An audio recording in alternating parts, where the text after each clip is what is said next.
Thanks for tuning in to Koppen the Comic. I'm Brian Koppen, and we're with comic Jason Melton.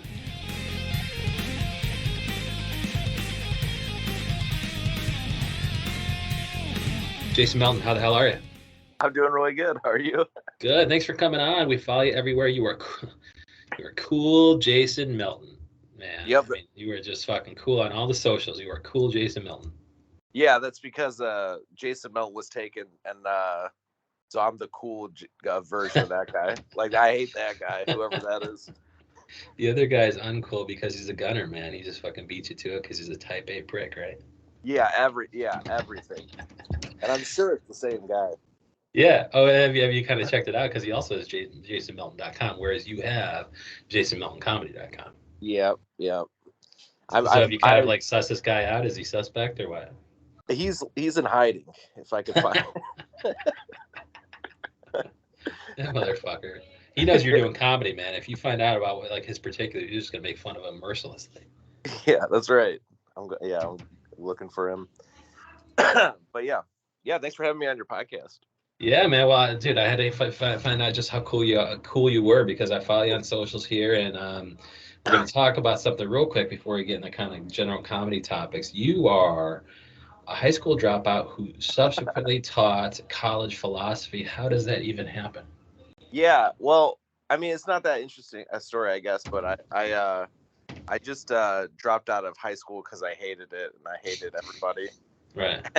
And then I started dating this woman who like pressured me to go back to school. Fucking bitch, right? Yeah. So it was my first girlfriend, so I was trying hard. And you thought everything she recommends, you're like, I better do this. She's my first girlfriend. I'll never have another one. That's how it felt. Yeah. I'm anxiously attached, Yeah. But that's what it feels like back in the day. But like, so you kind of took her advice, and then what? You had to go back and finish your GED, and then go to college, or what? Yeah, I did like I had to do like homeschooling, and I went back to high school for like my senior year. Yeah. So it was like doing like double work. Were you the old dude in class? Like, how long had you been out?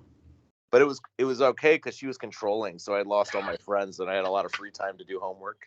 But like, I mean, how many years were you older than the people you graduated with? I didn't have to stay an extra year. Like I had just I just had to do like my senior year. Like I did like regular full-time high school classes and like another bunch of classes outside like homeschool. Okay. And you had nothing but time. Yeah, lots of time. Yeah. So why did this why did this relationship not work out? I mean, she sounded great. Oh yeah, she fell in love with somebody else. She's like, I can make this guy do shit for me. I can send him to college. She found somebody else, and then but then she came back years later and begged for my forgiveness, but I wouldn't forgive her, So I kind of won, like. Yes. Everybody waits for that. You won it. You got it. Yeah. Did it feel as good as everybody thinks it will? It was awesome. That was the best thing ever. Yeah, come to Jason Melton. When you come, everyone comes crawling back. I'm always right. That doesn't have what the other Jason Melton. Fuck that guy. No way. That other guy, yeah. But I just want this woman. He's gonna come crawling back to me. Please take this website. Yeah. Please, I made an awful mistake. You are the Jason Melton, and so I think this woman, it'd just be so great if all she wanted, like she was obsessed. She had a fetish, and it was just having people, like forcing people to get their high school degrees. And like the minute you got yours, she's like, well, the thrill is gone. Let me get another person to do the same thing. And then did you go to college or what? Yeah. So I didn't really know what to do, so I went to college, and there was like a local college that like kind of accepted everybody, but it was Purdue University, but it was like, it's called Purdue Northwest. It's like their smaller campus. Okay. So I went there, and like I just like liked college. Like I hated high school. I think I was just anti-authority. Like I hated high school because it's so authoritative, You have to go. College is like they don't care what you do. Yeah. Yeah, I got caught sleeping in class once. Like I woke up and the professor was just staring at me, like 6 inches from my face, and I was like, "Oh, I'm so sorry." Like I said, "I'm sorry." Afterwards, he's like, "You don't have to." No, I think because in the like when he woke me up, he goes, "If you're this tired, don't come." And so I apologized after. He was like, "No, I was serious. You literally do not have to come to this class. Like nobody's forcing you. Like I wasn't being mean. I was just trying to tell you, like, you absolutely do not have to come. And that's kind of college. Certain teachers for college don't make you come, and for some, I didn't go, and I didn't go to the class, didn't buy the book, and still wrote a paper and passed the class. And so, like, you Yeah. kind of got off on the freedom, and you were awesome high school Jason Melton all over again. You were just kicking college's ass, just like you did high school after you had left. Yeah. Yeah. So and then, yeah, I like loved college, and I studied philosophy. That's like what people major in when they're huge, like, nerds, like Yeah. you just like learning. So you like study learning. Because there's a lot of reading, right? Yeah. Yeah. It's reading. And it's reading old stuff too. So you have to read slow, because it's like they're almost speaking another language, because it's all, like they use words like betwixt and stuff. Yes. Well, I don't mind betwixt, but I use betwixt myself. But usually it's in the context of, betwixt two tits or something, because you can kind of get really high and low with it. Yeah. But like, Yeah. I always thought philosophy was kind of a racket in that each book will kind of set up its own dictionary. And so a lot of Yeah. like learning a philosopher is learning his words for things. Yeah. Yeah, that's true. And that's what I think the thing that was the most annoying, because I wanted to be a philosophy. I actually taught philosophy for like 4 years. I said that, but you said that. But I want to know, yeah, I I'm wanted still to going do to get to that. you actually becoming a teacher of it. Like, yes, go ahead. Yeah, I wanted to do that for the rest of my life, but that was my problem, was sort of like, when you really get deep in philosophy, it's like you can't prove anything. Like, Yeah. everything is kind of unknown. Like, the same questions that people had back, like, in Socrates' time, they're still like nobody really knows. So And, it's and like also just like it's such everybody has their little corner of it. So like if it's like PhDs, like your yeah, knowledge is an inch deep and a mile inch wide and a mile deep or something. Whereas like you're yeah. so smart at the one thing that how can anyone disprove each other? And Mhm. so like everybody knows general shit and they can kind of like examine you and ask you questions about your dissertation, but do they even know enough to Yeah, know that you got it on lock? I don't know that they do. So is that the same thing for philosophy? That everybody's in their own little corner. So how yeah. can anybody challenge somebody else's conclusions? I think it's a very like, that was the other thing I liked about philosophy, is like, it used to be exactly the opposite. Like people like Descartes were like writing or like Aristotle has like a biology book. Like Descartes wrote like what was considered like the main like theory of how planets moved, even though he Yeah, was like writing about epistemology and like theories of knowledge, and uh so he was and they were all in the military somehow too. They were always like had like war background, and they're lawyers, and like, I thought that was awesome how they were all like these universal, like do everything people. But now it's like people are writing their PhD dissertations on like one word, like the yeah, definition. Like, I remember we had a teacher who was like an aesthetics teacher, and her thing was, I think her dissertation was about like, if you do a dance, like everyone, like a traditional dance in a modern context, is it like changed the meaning of it or something? You know, it's hard to even understand what that that means. was philosophical at all. Yeah, I don't know. It has yeah, it's aesthetics, I guess. It's like the study of art. Oh. And so, But so you kind of like you're like, if I can't know anything, what the fuck am I in this for? Because I would think that you go into it to get answers, right? yeah, yeah, it really just helps the questions. Yeah. Instead Yeah, of because I mean, you could take something that I like, and I love this. This is my favorite thing to do because I went to law school, and so I'm kind of a lawyer by nature, and oh, nice. training, if not licensure anymore. I was licensed in Illinois for about a year, but I've been in law ever since just because I love it. But like, I don't go around saying like things categorically because like the minute somebody else says that to me, I turn on my argument champion hat. Like I won Yeah, argument competitions in law school for that shit because you can be like, dude, you just uttered a categorical statement in my fucking presence. yeah. That let's That's dive right. into that for 20 minutes, right? Mhm. Like that's when you get so good at like calling others bullshit at saying that they Yeah, know certain things, like you can just kind of sit back and wait for somebody else to do it and then attack them viciously. And yeah, how can all that be funny? yeah. Is philosophy really, like asking the right questions and not knowing anything about anything? I imagine that can be funny on stage, right? I mean, yeah, I think it can be. I was gonna add what you said though. Is like I really do think that in some ways that's ruined my life. Like I was already like anti-authority and stuff as a kid, but then you study philosophy and you just learn how to argue. And I quit drinking, but when I used to drink, I used to get people to swing on me all the time in bars. Just like I don't know what I was doing. I was just talking. But it's like turned me into such a like argumentative, contrarian person. I mean, I think contrarian is pretty funny for comedy, right? Yeah, I think What so. things are you talking Work on? for it Yeah, where definitely. you're talking on stage, and well, like, what are you kind of mining for last when it comes to being a contrarian on stage? Um, you know what I think is funny? I think it's one of the funniest things you could ever do in comedy, but it gets you in trouble a lot nowadays. But I think it's very funny to take the wrong point of view and sort of defend it in a stupid way. I guess this is called just satire, you know. But like you're pointing out like why a point of view is stupid by articulating like the dumb reasons behind it. Yeah, but I was kind of wanted to do that. Like, I don't like just getting up and doing material.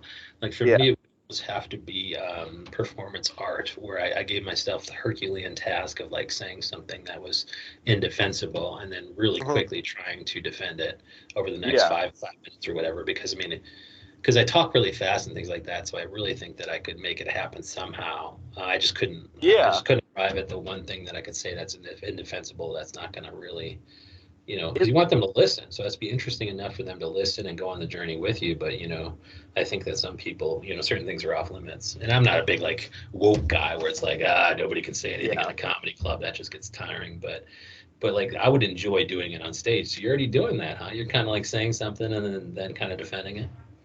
Yeah, sometimes. I mean, yeah, I say stuff off color, but I try and I don't want it to be a bit woke or not. I want to have fun on stage, so it's like I don't want to turn off the entire crowd by saying something crazy, but Yeah. I do want to kind of push around the edges. Example that I thought was funny that just kind of naturally happened recently is I watched Kanye some of clips of Kanye West talking recently, and he said this is an example of that I don't think he meant, but is to me hilarious. He says he thinks that Hitler's like a good guy lately, is what he's been saying, which is Yeah. insane. But then he said his reason why is because Hitler invented highways, And did which he? I don't think he I, did. I don't think he did. That's cool. So how do you kind of get off on that? Do you like, I mean, do you say that's like this? Like, do you turn it into? I know Mark Norman does a lot, where it's almost like you're talking about this is like this. Well, if you say that, then this is true. Like, Yeah, like how do you kind of get laughs out of that just by saying he's? I mean, you can't just say that's ridiculous because he didn't invent highways. You have to. I'm going to put my foot in my mouth and lose $50 million in endorsement deals because I think that this is, I think Genghis invented. Khan, invented the Chinese finger trap or something. Yeah, exactly. Like it's. I think that's. I don't really have a joke about this. This is like a newer thing that just. I've been trying to write a joke about this. Yeah. I just think. I mean, just trying to understand his point of view in general is insane. But But that's cool because I mean, starting yeah, from that, like starting from a famous person's words, you're already kind of dealing on shared turf. So I mean that's kind of a good thing to mine for last by just picking out like a ridiculous thing a celebrity has said. And what are some successful, like without going into the bit itself, like what have been kind of successful subjects for you on stage oh and why? And why are they successful for you coming out of your mouth and what you look like and talk like rather than somebody else who might look or talk differently? yeah. So I just recorded an album, so I'm kind of writing all new stuff. But Oh, like cool. a lot of the stuff I talked about on the album was like I talked about like growing up in Northwest Indiana where I grew up, and I sort of like talked about like underage drinking and sort of defending it, stuff like that. Like I say, like That's already funny, man. That's yeah, why it became a big chunk of your album, yeah. Well, yeah, I did this whole. defending it.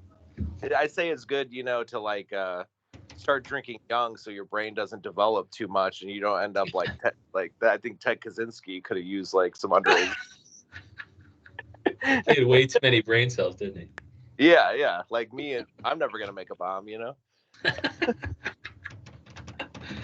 So that was a good chunk. And how, like, at what point, like, you're rocking open mics and stuff, and is that something you just kind of, back in the day, meaning like when you wrote this for the first time, which I imagine was months or years ago, Yeah. um, how, when did that come out of your mouth, and how did you, I mean, did you just know immediately it was comedy gold? I mean, because you told me the premise, and I was like, that's fucking hilarious. You were defending underage drinking.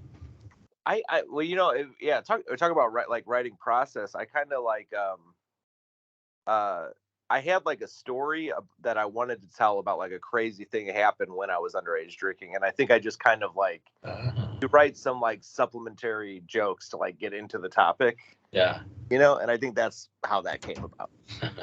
You know, like It's you is it like funnier than the story then? Like you're defensive it and likening it to Ted Kaczynski could use a couple more drinks or a couple more natty lights or something. Like, did that yeah, get more laughs than the story or no? it just gets laughs throughout. I mean, I think the story is pretty crazy. Like I talk about, like I was 15 years old. I go to Gary, Indiana, which is like the murder capital. It's kind of where I grew up, and we were like asking people for booze, and this guy had us like get in his car, and then he ends up just letting us go. But like this story is like very tense because you think I'm gonna die the whole time. But yeah, That is cool because yeah, you could have done any number of things.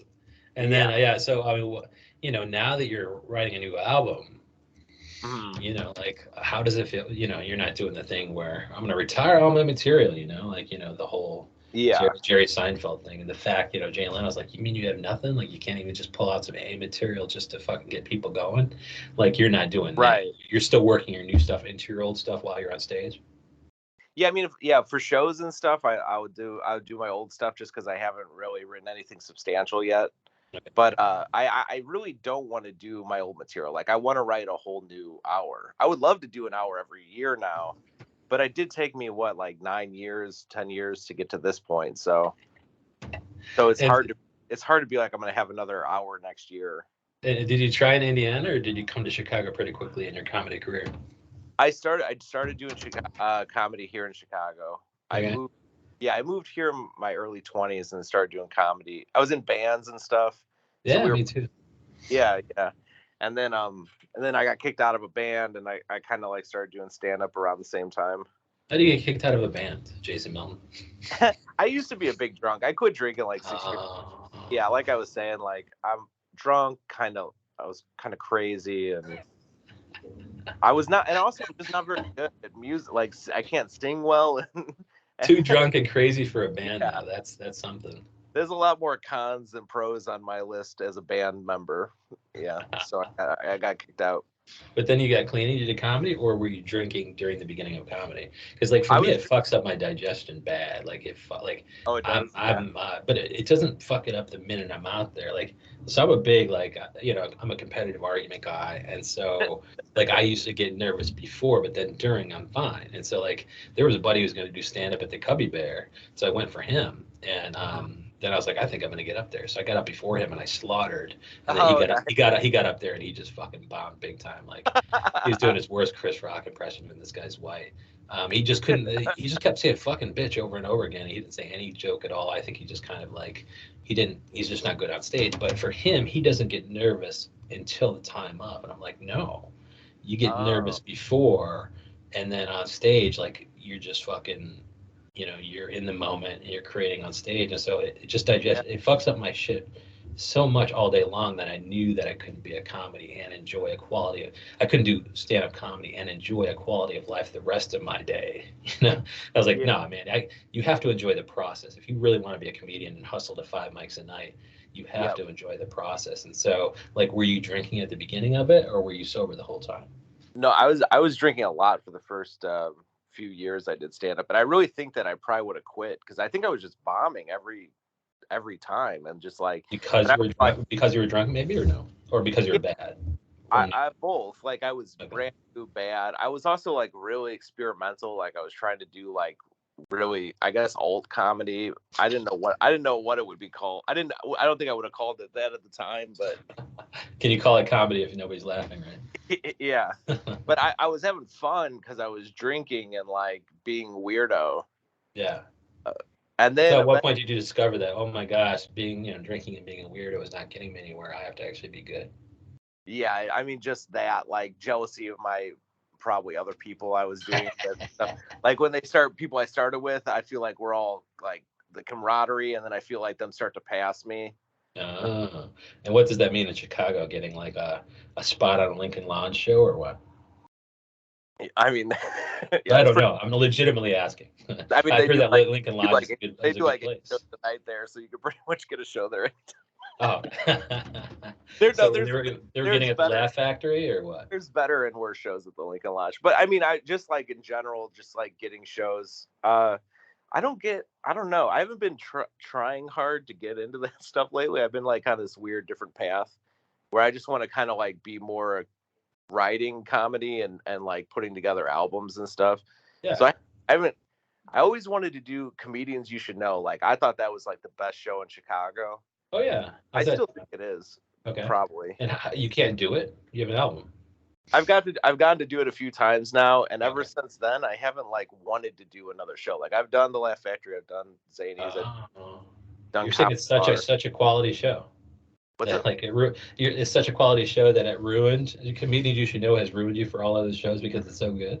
Well, yeah, it's like I've gotten to do all the good shows, and so it's like hard for me to be like, what's the next thing? I guess like I Oh, should be in theaters, but I'm not gonna be doing theaters anytime soon. I got no fans at all. right. It's just like I don't know. It's hard for me to think about in terms of like what are your goals within stand up. Like I guess you want to get JFL. Do you want to get like what's the next steps for you as a comedian? And I kind of just want to write comedy. Like so, I've been more focused on that, I guess. I mean, I like the albums and stuff, but really, what I liked about Chicago is the fact that I got a real crowd. Because like Yeah, the fact that I killed at the Cubby Bear, it was pretty much just me like going off the cuff. But then I go to New York and I did some open mics in Greenwich Village, and it was dog shit. Like it was yeah. just a couple other comedians. They're not paying attention at all, Hmm. and it just didn't work at all. Because I also then just started doing material, and they could see punchline, they could smell punchlines coming a mile away. So I should have stuck with my improv shit. But I mean, like I to get a would. real audience though, I mean, is that Yeah, really like that's all you need to get your albums vetted to call your next hour is to make sure you get a real audience. So where do you do that in yeah. Chicago?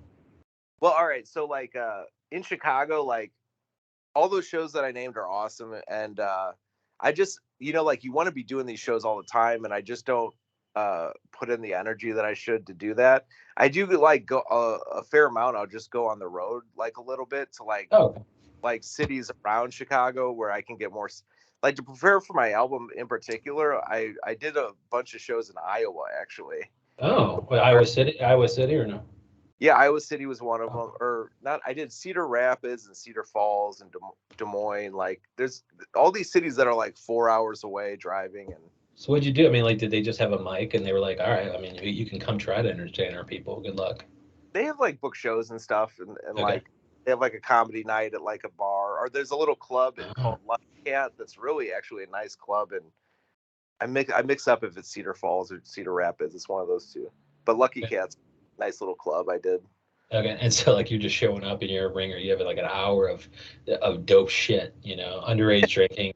The defending underage drinking bit just killed because nobody else was ready for comedy night at the Lucky Cat. Yeah, well, no, it was. I mean, it's a comedy club. Like it's Oh, a okay.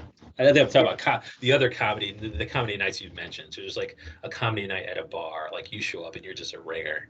Everybody's looking at you like motherfucker. Stay in Chicago. yeah. You're too funny here. All right, come on. I You're think making I me look bad. there's some really funny people all over. Like Yeah. if Oh, you absolutely. when I was new in comedy, it was really hard for me to get stage time in front of a real crowd. So me and my friend Dave Lasso used to go on the road all the time, like just to get stage time because it was hard to get booked on shows in Chicago. Also, shows in Chicago, like when you do get booked, you're doing like 8 to 10 minutes usually, unless you can get the headlining spot. So it's like these short spots, and we wanted to like develop our hour and all that. So Yeah. we would go. Me and him did the road like 18 days one time. We went all the way to the East Coast, and we went to Atlanta for like a week, and then we came back to New Orleans for like a week, and And so do you just do like you said, you kind of like, I don't know, scout the local comedy scene, and the minute you find any opportunity where somebody like you can get up and tell some jokes, you call that plays. yeah, you do that. You just like connect with. One thing that really helped us is we ran a show in Chicago at a comic book shop that was like really popular, and Oh, what was it called? it Wet was called Cash? the Yeah Buddy Awesome Time. I loved Wet Cash. There's one in New York now, I think. I don't. Yeah, yeah. I don't know if the same people doing it, Wet It Cash? was the same. It was like people from Chicago moved to New York, Okay. started one there. Wet Cash was awesome too. I loved Wet Cash. Well, what was your one? Yours had a cool name. What was it? It was called the Yeah Buddy Awesome Time. This was like years ago. And Yeah, buddy, awesome time. Yeah, comic book shops are a good place for that, right? Like comedy works well with them. Did Wet yeah, Cash go out of a comedy shop? yeah, it was also in a comic book shop. Yeah, there was that show Meltdown also. So there was like a weird era of like DIY comedy shows in weird locations. Yeah, because And then those people are fans too. So if you're a comedy fan, chances are you're also going to pick up a comic book there when you're seeing a show. yeah. It was like a little bit, yeah, it's more for nerdy kind of be more alt kind of stuff. Okay, We would have people do characters and stuff, be more outrageous, like that's cool. yeah. And then through that we would always book traveling comedians or like hit up whoever's at the clubs this weekend, like let's see if we can get them to do our show, and then you stay connected with them. And then when you're going to Atlanta, you hit up Joe Pettis because you met Joe Pettis when he did his traveling underwear show. Oh, that's cool. That's fucking awesome. Yeah, I'm learning so much, and it's just so funny because I can't do stand-up comedy just because of the fucks up my digestive system. Like, but I mean, it's really like I love talking with you guys. So I don't know why I'm picking up all this information and being like, oh, that's how that's done. Like I'm piecing together this big puzzle that I've never like. It's like a blind guy piecing together a puzzle. It's like I'll never be able to look at the fucking puzzle when it's done. But man, do I enjoy piecing it together. But I learned from Cool Jason Melton. He can be found everywhere at Cool Jason Melton at Twitter and Instagram. And someday he's going to beat down the other Jason Melton, and Jason Melton's going to come crying like that first girlfriend is. But also JasonMeltonComedy.com. Jason Melton, thank you so much for coming on. Yeah, man. Thanks for having me. This was awesome.